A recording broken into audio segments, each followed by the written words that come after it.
اس طرح سے فقہ حنفی کے نتیجے میں وہ مسئلہ حل ہوا جس کے ساری دنیا کے چاروں فقہا کے ماننے والے گھٹنے ٹیک کر بیٹھے تھے، حل نہیں نکل رہا تھا کچھ۔ امام حنیفہ رحمہ اللہ تعالیٰ کا کارنامہ یہی ہے کہ آپ نے دنیا کے انسانوں کے سامنے وہ فقہی ضابطہ پیش کر دیا جس کے نتیجے میں دین آسان سے آسان تر ہو گیا۔ یہی وجہ ہے کہ امام شافعی رحمہ اللہ تعالیٰ نے کیا فرمایا تھا، ابھی آپ نے سنا، الخلق عیال علی ابی حنیفہ فی الفقہ، ساری مخلوق فقہ میں امام حنیفہ کے سامنے گھٹنے ٹیکنے پہ مجبور ہے، محتاج ہے۔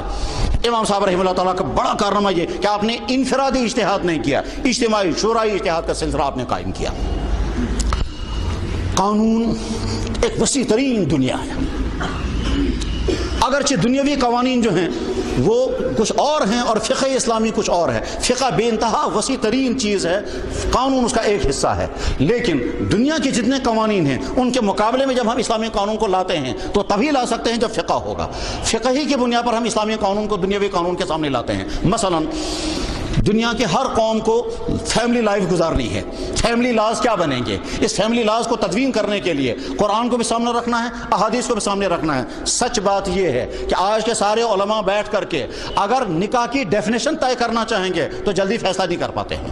اگر زنا کی تعریف طے کرنا پائیں گے کر نہیں پائیں گے، مہر کی تعریف طے نہیں کر پاتے ہیں۔ ہم ایک دفعہ ایک بڑی مجلس میں تھے، وہاں ایک صاحب تھے جو کہتے تھے فقہ وقہ کچھ نہیں ہے، تو نکاح کی تعریف نہیں کر پا رہے تھے وہ۔ جب ان سے کہا گیا صاحب نکاح پہلے ڈیفینیشن بتائیے، تو نکاح کے ڈیفینیشن بتا نہیں پائے تھے۔ یہ تو انہی فقہ کا کارنامہ ہے جنہوں نے اصول پہلے وضع کیے، اصول فقہ وضع کیا، قواعد فقہ وضع کیے، اور پھر اس کے نتیجے میں آگے اجتہادات کیے، اور ساتھ میں اسلامی قانون کے شعبے الگ الگ کر دیے۔ مالیات کا قانون الگ، تعزیرات کا قانون الگ، فوجداری قوانین الگ،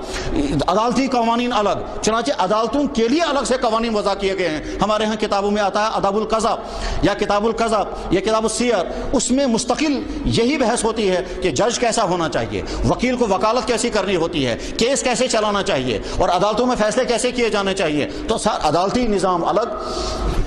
قانون کا آج کے زمانے ایک نیا شعبہ ہے جو آج کے زمانے میں سامنے آیا ہے۔ اس پہلے زمانے کے لوگ تو سوچ بھی نہیں سکتے تھے اس قانون کے نئے شعبے کو، اس کو کہتے ہیں لا آف پروسیجر،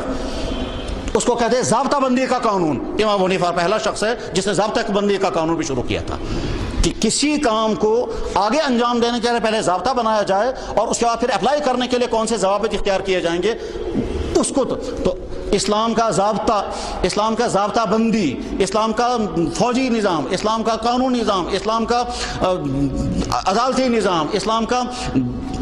شعبے مالیاتی نظام، ان مالیاتی نظاموں میں مشکل مسائل اس وقت آتے ہیں جب کوئی نیا بزنس کا سسٹم سامنے آتا ہے، اس وقت حل کرنا ہوتا ہے کہ قرآن کریم کی کس آیت سے اس کو حلال کریں گے تو نتائج کیا نکلیں گے، حلال ہو بھی جائے گا یا نہیں، حرام ہوگا تو نتائج کیا نکلیں گے۔ امام حنیفہ رحمہ اللہ تعالیٰ کو جب امت نے یہ کہا امام اعظم، تو امام اعظم اسی بنا پر کہا تھا کہ اس شخص نے امت مسلمہ کا وہ مسئلہ حل کر دیا جو اس وقت تک حل نہیں ہو پایا تھا، اور آگے امت کو بہرحال وہ حل کرنا تھا، اور اس میں طرح طرح کی خرابیاں ہو سکتی تھی، مگر امام حنیفہ رحمہ اللہ تعالیٰ نے طرح ڈال دی، طریقہ مقرر کر دیا اجتماعی اجتہاد کا۔ 40 آدمیوں پر مشتمل وہ کمیٹی جس میں ہر شعبہ علم کے ماہرین جمع تھے، اور وہاں سے وہ قانونی تدوین جب شروع ہو گئی تو امام ابو یوسف رحمہ اللہ تعالیٰ نے اس کو نافذ کر کے دکھایا، امام محمد نے اس کی تشریح کر کے دکھائی، محدثین نے اس کو مدلل کر کے دکھایا۔ نتیجہ کیا ہوا؟ امام ابو حنیفہ رحمہ اللہ تعالیٰ ہی کے دور میں امت مسلمہ کی اکثریت فقہ حنفی پر عمل پیرا ہو گئی تھی، اور آج تک وہی سلسلہ قائم ہے کہ دنیا